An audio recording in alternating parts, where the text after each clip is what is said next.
struggling to come in. AC isn't working, but why not? Let me show you why.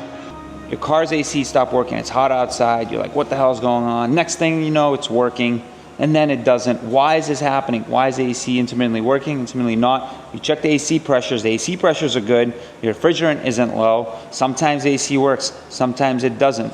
Let me show you why. So we'll look at our old AC compressor.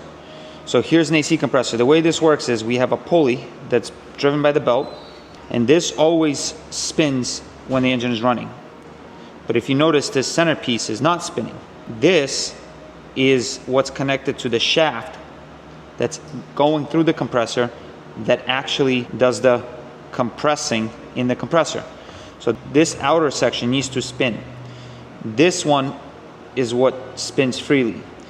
In order to connect this to this, there is a magnetic coil inside here that energizes, that brings this outer piece in, and it basically makes this contact that, and they both spin together. Pretty straightforward. This is called a clutch, a compressor clutch. If we notice here, this gap between the clutch and the pulley is 0.6 millimeters, and this is a compressor. You can barely see the gap, and if we were to measure it, there we go, and that gap is 0.4 of a millimeters.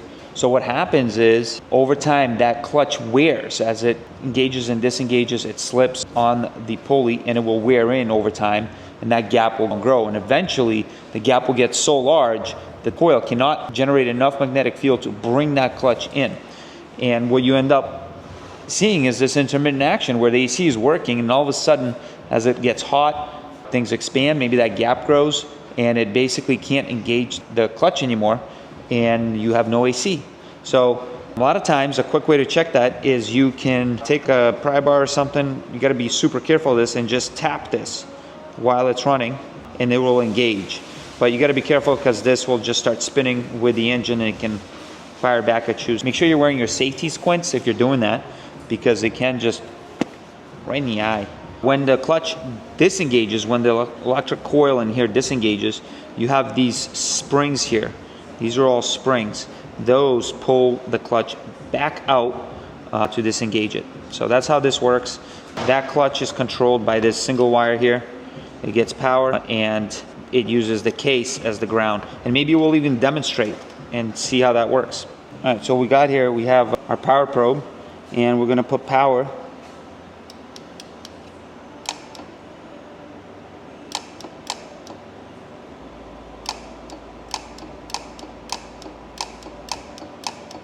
All right, so you can see that's bringing that clutch in. And now if we do the same thing here,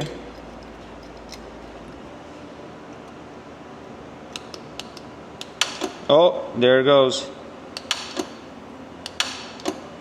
At first it wasn't working. There, it's not working. Steve, will you tap that for me?